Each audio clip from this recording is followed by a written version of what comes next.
Hello friends, MPPSC notes with सपना में आपका स्वागत है। आज हम भारतीय स्वतंत्रता आंदोलन के अंतर्गत कुछ महत्वपूर्ण प्रश्नों को देखेंगे।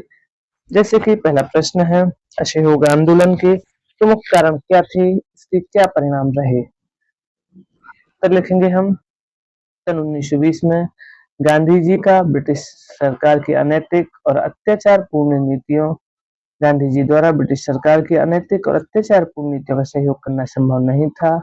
अतः उन्होंने असहयोग, अहिंसा तथा शांतिपूर्ण प्रतिकार का अंग्रेजों के खिलाफ शस्त्र के रूप में प्रयोग किया। गांधी जी के असहयोग आंदोलन ने भारतीय स्वतंत्रता आंदोलन को एक नई जागृति प्रदान की। आंदोलन प्रारंभ करने के प्रमुख कारण निम्न थे। पहला, प्रथम विश्व युद्ध के पश्चात भारतीयों को स्वायत्तता एवं स्थानीय संस्थाओं के विकास संबंधी वादों से मुकर जाना। दूसरा, 1917 ईस्वी की रूसी क्रांति ने भारतीयों को स्वतंत्रता प्राप्त करने की प्रेरणा दी। तीसरा, रोलैक्ट एक्ट, जिसे कि काला कानून कहा जाता है, का पारित होना 21 मार्च 1919 को पारित हुआ था। चौथा था जलियांवाला बाग हत्याकांड, जो 13 अप्रैल 1919 को हुआ था। और पांचवा है खिलाफत आंदोलन, जिससे हिंदू मुस्लिम एकता बढ़ी और सभी नेताओं ने असहयोग आंदोलन में सहयोग किया। इस प्रकार से हमारे 5 पॉइंट हैं जो कि असहयोग आंदोलन प्रारंभ करने के प्रमुख कारण माने गए हैं।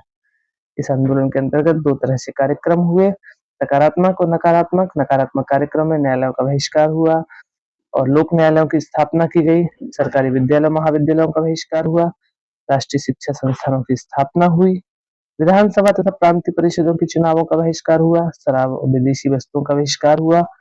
और सकारात्मक कार्यक्रम के अंतर्गत तिलक स्वराज कोष के नाम पर 1 करोड़ रुपए आंदोलन हेतु इकट्ठे किए गए, 1 करोड़ स्वयंसेवक भर्ती किए गए और 20 लाख चरखे वितरित किए गए और एवं स्वदेशी का प्रचार प्रसार हुआ। इस तरह से यह हमारे प्रमुख कार्यक्रम थे असहयोग आंदोलन के अंतर्गत। इसमें गांधी जी ने केसरी हिंद, जुलू युद्ध पदक और गोवर पदक लौटा दिए। सेठ जमनालाल बजाज ने राय बहादुर की उपाधि को वापस कर दिया। एक घटना हुई बीच में, चौरी चौरा घटना 5 फरवरी 1921 को हुई थी, जो कि गोरखपुर जिले के चौरी चौरा नामक स्थान पर कांग्रेस के जुलूस पर पुलिस ने फायरिंग कर दी, जिससे क्रोधित होकर कांग्रेसियों ने पुलिस थाने का घेराव कर लिया, उसमें आग लगा दी, जिसमें 22 पुलिसकर्मी मारे गए। अतः गांधी जी ने दुखी होकर 12 फरवरी 1922 को यह आंदोलन स्थगित कर दिया। इस आंदोलन के क्या परिणाम थे, देखते हैं। यह प्रथम जन आंदोलन सिद्ध हुआ।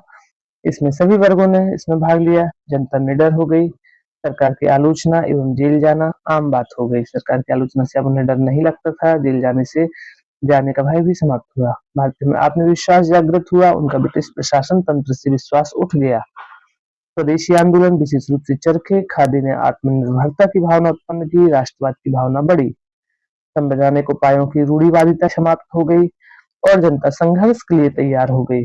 कांग्रेस संपूर्ण देश की पार्टी बन गई। लोगों की कांग्रेस के प्रति आस्था और निष्ठा में वृद्धि हुई। जनता का उद्देश्य ही स्वतंत्रता प्राप्त करना बन गया।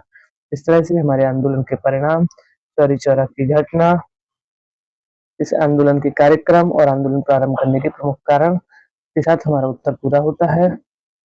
नेक्स्ट क्वेश्चन आता है। प्रश्न आता है जैसे कि साइमन कमीशन की नियुक्ति के क्या कारण थे, या फिर क्वेश्चन होता है साइमन आयोग की रिपोर्ट के प्रमुख बिंदु क्या थे। साइमन कमीशन से संबंधित कोई भी क्वेश्चन आता है, देखते हैं उत्तर। 8 नवंबर 1927 को तत्कालीन वायसराय लॉर्ड इरविन ने 1919 के भारत सरकार अधिनियम की धारा 84 का के अंतर्गत भारतीय विधान कमीशन की नियुक्ति की घोषणा की। जो 1919 में मांटेग्यू चेम्सफोर्ड सुधार हुआ था, उसकी धारा 84 का में था कि एक भारतीय विधान कमीशन की नियुक्ति की जाएगी, जो प्रत्येक 10 वर्ष भारत की राजनीतिक स्थिति की जांच करेगी। और प्रत्येक 10 वर्ष का इसमें प्रावधान था, लेकिन यह 1929 के स्थान पर 1927 में ही इसका गठन कर दिया गया। इसके प्रमुख कारण क्या थे, देखते हैं। पहला कारण था कि समय पूर्व गठन के राजनीतिक कारण में पहला कारण आएगा, इंग्लैंड में आम चुनाव होने वाले थे। लेबर पार्टी की जीतने की आशा थी। तत्कालीन टोरी सरकार यह नहीं चाहती थी कि इस आयोग की नियुक्ति लेबर पार्टी के द्वारा की जाए, क्योंकि लेबर पार्टी की सहानुभूति भारत के साथ थी।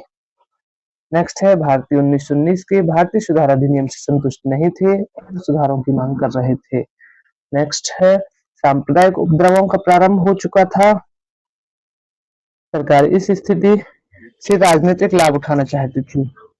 असहयोग आंदोलन के स्थगन के पश्चात गांधी जी का प्रभाव कम हो गया और स्वराज की मांग कमजोर पड़ गई। सरकार द्वैध शासन प्रणाली के दोषों को दूर करना चाहती थी, परंतु सरकार कोई महत्वपूर्ण परिवर्तन की इच्छुक नहीं थी। यह 5 पॉइंट हुए जिसने कि साइमन कमीशन की राजनीति को समय के पूर्व नियुक्त करने के लिए प्रेरित किया। इसका विरोध हुआ, साइमन गो बैक के नारे लगे। इसके विरोध के प्रमुख कारण थे कि इसके सभी सदस्य अंग्रेज थे, और दूसरा कारण था कि इसमें एक उद्देश्य था कि भारत में किस मात्रा तक उत्तरदायी शासन स्थापित किया जाए। इस उद्देश्य से भारतीय बिल्कुल भी संतुष्ट नहीं थे। 3 फरवरी 1928 को यह भारत पहुंचा। साइमन गो बैक के नारों के साथ इसका विरोध हुआ। इसमें विरोध प्रदर्शन के दौरान लाला लाजपत राय की मृत्यु हुई थी। उन पर लाठियों से प्रहार किया गया था। इस रिपोर्ट के प्रमुख बिंदु, साइमन कमीशन विरोध के बावजूद भी अपनी रिपोर्ट तैयार की। इस रिपोर्ट के प्रमुख प्रस्ताव निम्नलिखित थे: द्वैध शासन की समाप्ति, प्रांतों में स्वायत्तता, प्रांतीय गवर्नरों को विशेषाधिकार, केंद्रीय संघीय शासन की स्थापना की संभावना, जाति प्रतिनिधित्व पूर्ववत रखा गया, सेना का भारतीयकरण आवश्यक, और बर्मा को भारत व सिंध को बंबई से पृथक करने का प्रस्ताव था। तो मूल्यांकन देखते हैं। रिपोर्ट में औपनिवेशिक स्वराज की कहीं बात नहीं थी, उत्तरदायी शासन की स्थापना की कोई सिफारिश नहीं थी, अहिंसात्मक असहयोग आंदोलन से जो देश में परिवर्तन पैदा हुए थे जनता की, उसने इस साइमन कमीशन के प्रहार ने, जैसा कि हमने देखा, लाला लाजपत राय की मृत्यु हुई, अहिंसात्मक आंदोलन को बिल्कुल से नकार दिया, जिससे जनता की अभिलाषाओं और आकांक्षाओं को पूर्ण रूप से उपेक्षा हुई। शिव स्वामी अय्यर ने कहा है कि साइमन कमीशन की रिपोर्ट को रद्दी में डाल देना चाहिए। हम कोटेशन कोट करेंगे अपने आंसर में। कमीशन की रिपोर्ट ने मुसलमानों के विशेष अधिकारों से संबंधित सुझाव प्रस्तुत किए, जिससे सांप्रदायिकता का बीज बोया गया, और इस प्रकार भारत के विभाजन का आधार प्रस्तुत किया। 1935 के अधिनियम बनाते समय इसकी कई सिफारिशें स्वीकार कर ली गई। इस तरह से हम आंसर में साइमन कमीशन के मूल्यांकन, उसका रिपोर्ट के प्रमुख बिंदु और उसकी नियुक्ति के क्या कारण थे देखते हैं। नेक्स्ट क्वेश्चन है 1935 का भारत सरकार अधिनियम की प्रमुख विशेषताएं लिखिए तथा उसका मूल्यांकन कीजिए। जैसा कि हमने देखा, साइमन कमीशन की कई सारी रिपोर्ट को यहाँ पर मान लिया गया है 1935 के अधिनियम में। देखते हैं सबसे पहले पृष्ठभूमि। 1919 का जो भारत शासन अधिनियम था, मानटेंग्यू चेम्सफोर्ड सुधार था, इससे लोगों में निराशा हुई, इससे साइमन कमीशन का गठन हुआ। साइमन कमीशन के गठन के बाद लंदन में 3 गोल में सम्मेलन हुआ, जिसमें इसकी निष्कर्ष निकाला गया, और 1933 में एक श्वेत पत्र प्रकाशित हुआ। इस श्वेत पत्र को संसद की संयुक्त प्रवर समिति के समक्ष रखा गया, जिसने अपनी रिपोर्ट प्रस्तुत की। इस रिपोर्ट के आधार पर ही 1935 का भारत शासन अधिनियम, भारतीय अधिनियम पारित किया गया। इसकी प्रमुख विशेषताएं क्या थी? इम्पोर्टेंट क्वेश्चन है, क्योंकि यहीं से हमारे संविधान में कई सारा हिस्सा 1935 के अधिनियम का लिया गया है। इसकी प्रमुख विशेषताएं: इस अधिनियम में सबसे विशाल, विस्तृत और जटिल दस्तावेज था यह अधिनियम। इसमें 14 खंड थे, 10 अनुसूचियां थी, 451 धाराएं थी।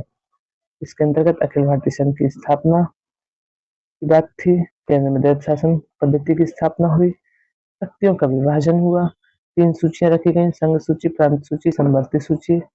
अवशिष्ट शक्तियां थी जो गवर्नर जनरल के पास थे, वह केंद्र या प्रांत किसी को भी कानून बनाने का अधिकार इससे संबंध में सौंप सकता था। प्रांतों को स्वायत्तता मिली, प्रांतों में द्वैध शासन समाप्त हुआ, और केंद्र में द्वैध शासन पद्धति की स्थापना, जबकि प्रांतों में समाप्ति। संघीय कार्यपालिका की स्थापना हुई, केंद्रीय विधायिका का गठन हुआ, एक उच्च सदन हुआ, एक निम्न सदन हुआ। उच्च सदन, जिसे कि राज्य परिषद कहा गया, इसमें 260 सदस्य थे। निम्न सदन, जिसे संघीय सभा कहा गया, इसमें 375 सदस्य थे। संघीय विधायिका की शक्तियां: संघ सूची, इसमें संघ सूची, समवर्ती सूची पर कानून बनाने का अधिकार था संघ को, और संघीय न्यायालय की स्थापना हुई। भारतीय काउंसिल का स्थान भारत सचिव के सलाहकारों ने ले लिया। ये हमारी संघीय विधायिका को ये शक्तियां दी गई। अब देखते हैं 1935 के अधिनियम का मूल्यांकन। ब्रिटिश सरकार ने यह अधिनियम भारतीयों के बढ़ते असंतोष को कम करने के लिए बनाया था। इस अधिनियम ने भारतीयों को अनेक सुविधाएं प्रदान की थी। निसंदेह यह अधिनियम 1919 के अधिनियम की तुलना में बेहतर था। अधिनियम के गुण: प्रत्यक्ष निर्वाचन प्रणाली लागू हुई, प्रांतों में द्वैध शासन प्रणाली समाप्त हुई, संघीय विधायिका की सदस्य संख्या में वृद्धि हुई, पहली बार भारतीयों को संयुक्त उत्तरदायित्व के रूप में मंत्रिमंडल बनाने का अवसर प्राप्त हुआ। मतदाताओं की संख्या में वृद्धि हुई। अधिनियम के दोष। इस अधिनियम के द्वारा भारतीयों को पूर्ण स्वतंत्रता की मांग को स्वीकार करना तो दूर, औपनिवेशिक स्वराज भी प्रदान नहीं किया गया। के प्रमुख दोष निम्न थे। पहला, भारत में औपनिवेशिक स्वराज प्रदान नहीं किया गया। केंद्र में द्वैत शासन प्रणाली प्रारंभ हुई, जिससे स्पष्ट हुआ कि ब्रिटिश सरकार भारतीयों को किसी प्रकार की सुविधा देने के पक्ष में नहीं थी। सांप्रदायिक प्रतिनिधित्व हुआ, जिससे राष्ट्रवादी भावनाएं आहत हुई। देशी रियासतों को महत्व दिया गया। व्यवस्थापिका में अधिक स्थान मिला। रियासतों के प्रतिनिधि का चुनाव जनता के स्थान पर राजा करने लगे। ब्रिटिश सरकार का नियंत्रण रहा। गवर्नर जनरल एवं गवर्नरों के अधिकारों में वृद्धि हुई। पंडित जवाहरलाल नेहरू ने कहा, यह अधिनियम एक ऐसी मोटर के समान है जिसमें अवरोध तो सब उपस्थित हैं, किंतु इंजन है ही नहीं। जनतांत्रिक शासन पद्धति की उपेक्षा हुई।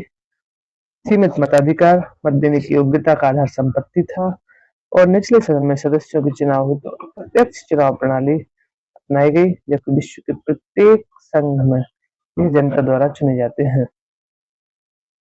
नेक्स्ट है, संघीय न्यायालय के सीमित अधिकार थे।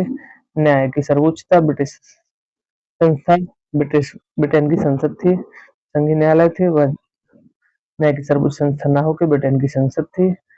प्रांतीय प्रशासन में दोष थे। प्रांतों में स्वायत्त शासन की व्यवस्था की गई थी, परंतु गवर्नरों के अत्यधिक अधिकार दिए जाने के कारण उसका महत्व समाप्त हो गया था। ये हमारे कुछ प्रमुख दोष हुए। 8 पॉइंट में हम दोषों को लिखेंगे, लास्ट में लिखेंगे निष्कर्ष। 1935 के अधिनियम की कटु आलोचना करते हुए जिन्ना ने कहा, 1935 के अधिनियम को पूर्णतः सड़ा हुआ, मौलिक रूप से खराब और पूर्णतः अस्वीकारनीय है। उन्होंने कहा 1935 का अधिनियम पूर्णतः सड़ा हुआ, मौलिक रूप से खराब और पूर्णतः अस्वीकारनीय है। इस प्रकार से 1935 के अधिनियम के गुण, दोष और प्रमुख विशेषताएं मूल्यांकन से हमारा आंसर पूरा होता है। आपको आज का वीडियो कैसा लगा कमेंट करके जरूर बताएं। कल फिर मिलते हैं नए टॉपिक के साथ। धन्यवाद।